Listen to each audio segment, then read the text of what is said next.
So today I'm going to talk about something that other people haven't really covered, which is the mental and mindset journey you go through when you get to boot camp and while you're going through it. Now, when you get there, you're yourself. Right now you're watching this, you have certain priorities, you like certain music, you like certain video games and certain topics. And what the military does is they basically flush the toilet on your brain and get rid of all the stuff that they don't want and attempt to give you pretty much a stock, off-the-shelf sailor personality.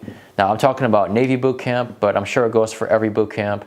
They're going to take away temporarily your personality, pretty much who you are and what you are, and replace it with a stock, off-the-shelf soldier, sailor, airman, marine, whatever branch you chose.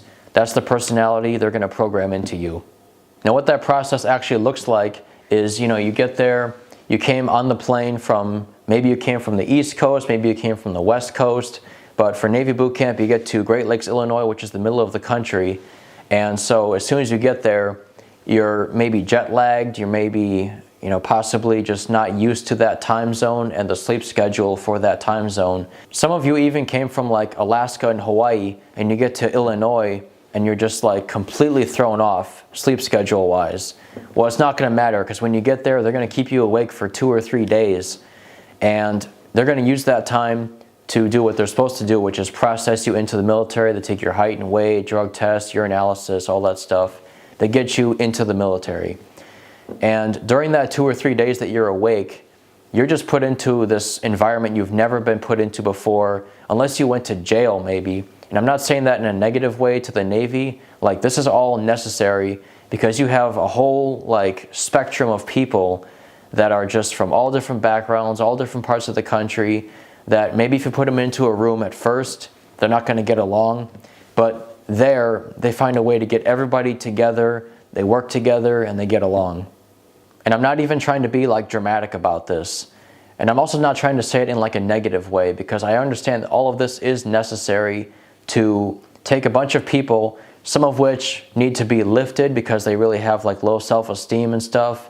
That person needs to understand, hey, you're part of the world's greatest Navy, and you're a sailor, and you're going to be the best there can be and everything. And there's also a guy over here who's the son of a billionaire, or he's from a rough neighborhood or something, and he needs to be humbled, and he needs to understand, hey, you're only a sailor now. You're a sailor, and that's it. That's all you are. That's all you're going to be right now. Who you were before this doesn't matter. And so it goes like that. They're trying to get everybody all on one level. And that, in my opinion, is one of the best parts about the military, actually, is they don't care at all, not at all, who you were before you joined. They don't care if you were homeless, if you were straight out of high school, or you're the son of a billionaire, if you're the son of a celebrity. Guess what? You're all on one level, and that's actually a very good thing. So after the night of arrival, when you first get there and you're processed in, there's a period called P days, which are your processing days. And during that time, again, you're just going through something you've never experienced before. You have somebody telling you what to do, say, think, feel, what to wear, when to talk, when not to talk, where to stand, how to stand, when to walk, when to run, how your hair is going to look, everything. You got people yelling in your face. You got all kinds of crazy things going on. And you're not allowed to use your phone. You're not allowed to read any book besides religious text.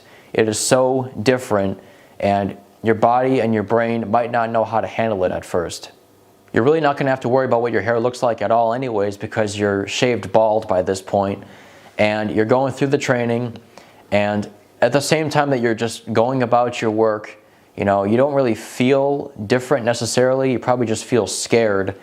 And what happens is they're slowly putting in the Navy personality that they're trying to put into you. And you are successfully going to be programmed probably 9 times out of 10. And even if the 1/10 doesn't fully understand, fully comprehend, fully download the personality that they're plugging into you, it still works. And if it doesn't work, it's like a failure to adapt, failure to maintain and, adopt military bearing, and they're going to send you back in training anyways. So you can't fight it. You joined the military, you volunteered for this, congratulations, but you have to play along.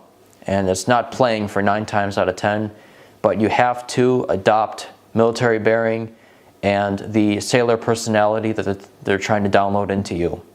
I don't think it makes a difference what age you are in Navy boot camp for this process, because even if you're 17 or 18 years old, you already had that much time to develop as a person, and you did, hopefully, into a good person, and they still find a way to just wipe it. I was 25 when I went into boot camp, and even I struggled to remember certain things that I valued before I joined. Like, for example, I was a military collector. I still am a military collector. I like collecting patches from World War II, uniforms and medals and stuff like that. And I took the recruit notebook and I tried drawing out the ranks of like World War II Army ranks, World War II Air Force ranks from different countries, and I was not able to do it completely. I forgot about half of the things that I could list off like this before. The number one thing that's really noticeable is that nobody can remember music, like any kind of music besides the music of either boot camp, where they teach you the cadences. I'm not going to repeat them, don't worry. But the music that they have you sing, the cadences while you're marching, that music is so programmed into your head, it's all you can think about. Like, I remember sitting in the galley, the cafeteria of boot camp, and I would chew my food like in step with the cadence. Now, maybe you didn't experience that if you already went through. Maybe you will experience that when you go through.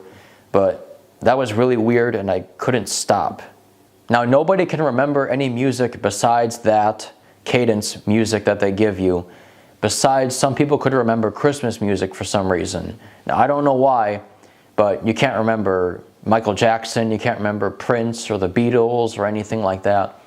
But somehow Christmas music you can't really forget about.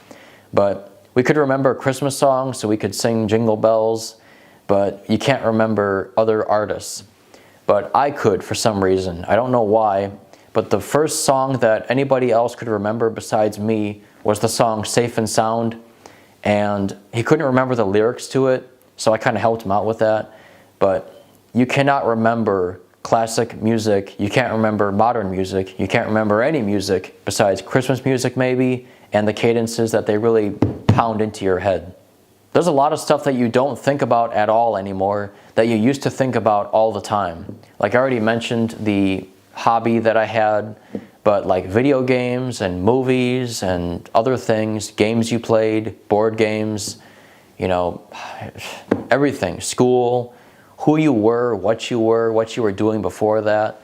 It just becomes like a cloudy blur, and it's because everything else that they're trying to pound into your head, like how to be a sailor, firefighting training, gun range, the deadly force triangle, the ranks and recognition, the general orders, the stuff that they're just pounding into your head, and that's the only entertainment and only curriculum you have available, you know, it's just the only thing you can focus on, and it's really something. You're in such a controlled environment that this becomes pretty much inevitable for almost everyone, but you can still remember your family and friends, especially if you brought their contact information of how to reach them to boot camp, because you are allowed to make phone calls home, you can write letters home, and those things will still be there. But a lot of stuff for almost everyone that I went through with became just like a blur, and it does come back at the end. And I would compare, I mean, I've never been to jail, but I would compare getting out of boot camp to leaving jail, because when we left, you know, you leave the gates for the first time on leave, you know, the one day, the couple of hours of boot camp leave that you get upon graduation. I left the gates and I forgot there was even a world out there. Not literally, I mean, you can see it through the fence sometimes when you're marching and stuff and running, but I forgot how the world even looked outside of, you know, boot camp. Now that generic off-the-shelf sailor personality that they give you is referred to as being a boot. You know, especially after you graduate, if you keep the standard stock personality that they give you, it's referred to as being a boot. Somebody that keeps saying boot camp phrases, somebody that's always like standing at attention and parade rest. There's memes about it. So once you graduate boot camp, guess what? You don't have to be a boot anymore. And if you keep being a boot, people are going to make fun of you. So that's the way it is. Now at the same time, you shouldn't lose your military bearing. Don't forget what you've been trained. You should keep saying yes sir, no sir, yes MA1, no MA1. yes or no, sergeant, stuff like that. But you don't have to be a boot anymore. You can be yourself again. You're reintroduced to society, where you can listen to your own music that you want and stuff like that again. You get your phone back. But don't lose what you've been trained to do, and don't lose your military bearing.